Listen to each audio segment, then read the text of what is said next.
Welcome to Urban Knife Guy, where we explore the urban lifestyle and jungle survival. Today we're going to have a look at a collection of corporate executive knives and see if we can pick out one that is best for you. But first, if you watch this channel regularly but have not subscribed, please do so by hitting the subscribe button and turn on that notification bell. It will really help the channel out. Thanks. So what is a corporate executive knife? So generally it's accepted as a knife that is very sleek, very slim, doesn't look too intimidating, and can be used in an office or corporate environment. So you could wear it with your corporate outfit, your jacket, your office wear, and it would kind of fit into the fashion and also fit into the environment. It may not also be obviously seen as a murder-death weapon so that it doesn't intimidate people in your office environment.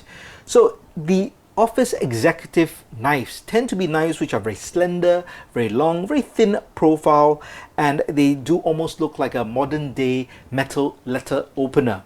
And I've got 5 knives here which I think fit the bill, and we're going to have a quick look at each of these and see if they fit your needs. So let's first have a look at the Boker Plus Wasabi, designed by Kansei Matsuno. So very slim profile, very thin clip, and this is actually a flipper, and it is a slip joint, meaning there is no locking mechanism. So if you are in a city, let's say a state or country that does not allow a locking knife, then this would actually fit you very well.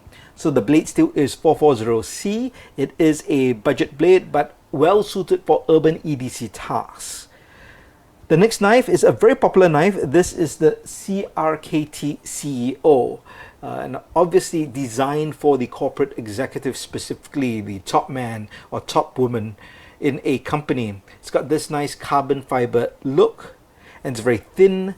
It's got a nice clip, I think, relative to the size of the handle, and it's got a thumb stud deployment which you can flick it open just like that. Very snappy. You need to get used to flipping this open because it's just so small or slim that every time I try, at least, it rotates in my hands and I don't always get a good flick because my fingers are in the way. If they're not in the way, I don't have a good grip, and it turns.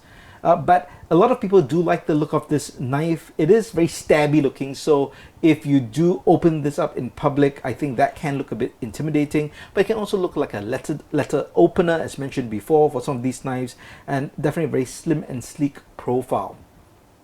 Next up, we have the Boker Plus Kyoto.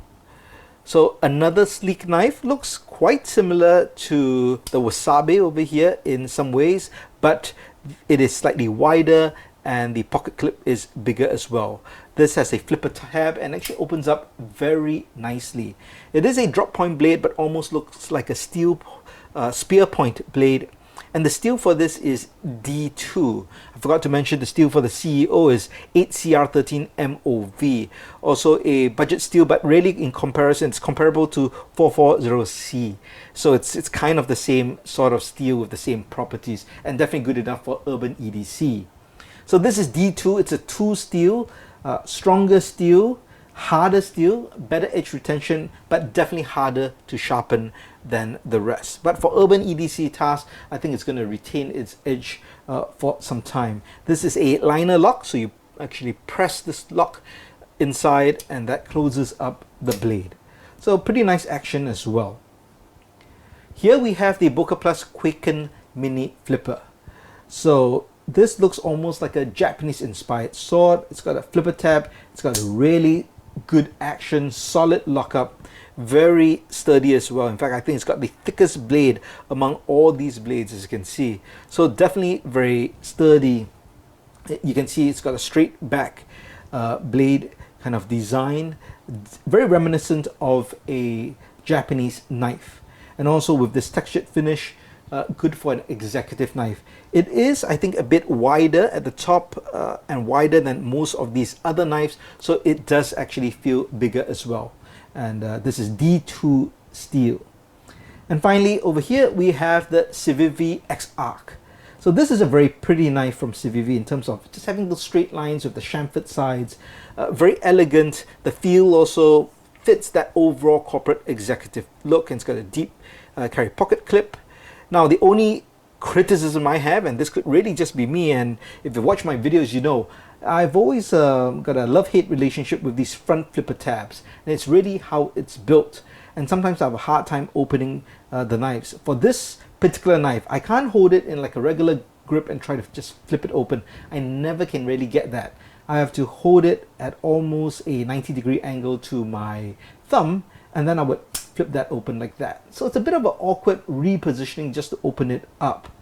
And even using my thumb, that's not as efficient as well. But it could just be me. But overall, I think the knife is actually very pretty. It looks great. D2 steel liner lock as well, so that closes up. And if you can get this flipper open, it's got pretty good action, good lockup as well. So there we have 5 different knives, all with a similar kind of profile. Some have different steels, and of course the looks are different. So what we really need to look at are the prices of these knives. And they're surprisingly actually more expensive than I remembered. So this knife over here, this is the Boker Plus Wasabi. I'm talking about MSRP prices, so retail prices, not after discounts. So the selling price for this, $84.95 US. The CRKTCO is the least expensive at $58 US. This Boker Plus Kyoto is $97.95. The Quaken from Boker Plus is $105.95, so $105.95. And the Sizivi Exarch is $110 US. So they're all on the higher side of the budget range of knives. Some of them, these two in particular, exceeding over $100 US. Now, if you're a corporate executive and you're looking for a knife that fits the dress sense, fits the environment, and you still want a usable knife, you probably want to invest in one of these knives. So it does depend on your budgets and depend on what you like for the look. Now, in terms of price point, of course, the CO is great. It's the most affordable, and it's very slim as well. If you put it into your pocket this way, it can be mistaken as a pen. So to me, the only drawback of this is the deployment, which I personally find it a bit tricky. So each time I have to do it, it's not intuitive. I kind of have to reposition my fingers and try to get that out. But if you think you can work this out, and if you actually go to a knife store and try it out and it works for you, then this would probably be a good buy. If you're looking for a slip joint, you really have only one choice, and that's the Wasabi. Now, if you want something that you can really depend on for harder use, then definitely I would go probably with the Quaken or the Exarch. So the Quaken has the thickest blade, Exarch the second thickest blade. In terms of look, I actually do like the Exarch, but the downside for me, as mentioned, is the front flipper, which I really have to get into the right position to deploy. Whereas for the Quaken, this really so easy to deploy and it feels good and confident. So that's my personal choice, although it's over $100 US. So it is on the pricier side. So there you have it. Decide which might be the best for you if you are looking for a corporate executive knife. Do you like the style of any, the look of any, or is price point or blade steel more important to you? Let me know your comments below. If you liked the video, please give it a thumbs up, and if you like the content in general, please subscribe to the channel and hit that notification bell. Thanks for watching. Talk to you soon.